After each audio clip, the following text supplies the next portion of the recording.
ഇതാരും മിസ്സാക്കണ്ട, നല്ല അടിപൊളി സാധനമാണ് കേട്ടോ. അപ്പോൾ ഇതൊന്ന് കണ്ടിട്ട് പൊക്കിയോളിന്നേ. അപ്പോൾ എല്ലാവർക്കും അസ്സലാമു അലൈക്കും. പാത്രത്തിലേക്ക് ഡാർക്ക് ചോക്ലേറ്റ് ഇട്ട് കൊടുക്കുക. ഇനി ഡബിൾ ബോയിൽ ചെയ്യാനായിട്ട് വെക്കുക.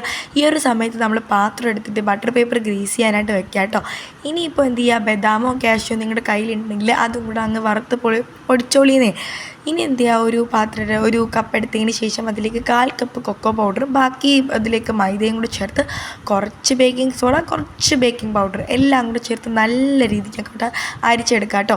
3 തവണ അരിച്ചതിന് ശേഷം 3 മുട്ട ഒരു പാത്രത്തിലേക്ക് പൊട്ടിച്ചൊഴിച്ച് അതിലേക്ക് കുറച്ച് വാനില എസൻസും കുറച്ച് ഉപ്പ് കൂടെ ചേർത്ത് നല്ല രീതിക്ക് ബീറ്റ് ചെയ്തെടുക്കുക കേട്ടോ.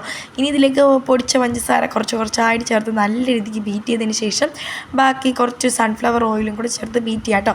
ഇതെല്ലാം കുറച്ച് മാത്രമേ ചേർക്കാവൂ. ഇനി മെൽറ്റ് ചെയ്ത് വെച്ച ചോക്ലേറ്റ് നമ്മൾ അരിച്ച് വെച്ച ആ ഒരു മിശ്രിതയില്ലേ, അതെല്ലാം ബീറ്റ് ചെയ്തുകൊണ്ട് ഇരിക്കുന്ന ഇടയിൽ കുറച്ചായിട്ട് ചേർത്ത് ബദാമും കൂടെ ചേർത്തിട്ട് നമ്മുടെ ബാറ്റർ സെറ്റാക്കി എടുക്കുക. ഇനി ഒരു പാത്രത്തിലേക്ക് ഒഴിച്ചു കൊടുക്കുക കേട്ടോ.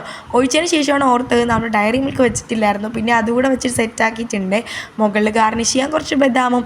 സംഭവം നമ്മുടെ അടിപൊളി ബ്രൗണീന്നോ ചോക്ലേറ്റ് കേക്കെന്നോ എന്തെന്ന് വെച്ചാൽ വിളിക്കാം കേട്ടോ. നിങ്ങൾക്ക് ഇഷ്ടമുള്ളത് വിളിക്കാം. നല്ല അടിപൊളി ടേസ്റ്റാണ്. ഒരിക്കലെങ്കിലും നിങ്ങളൊന്ന് ട്രൈ ചെയ്ത് നോക്കുന്നത്. ഇതിപ്പോൾ മൊത്തം ഞാൻ തന്നെ കഴിച്ചു തീർക്കും. എന്നാലും നമ്മൾ ഡയറി മിൽക്ക് എവിടെ?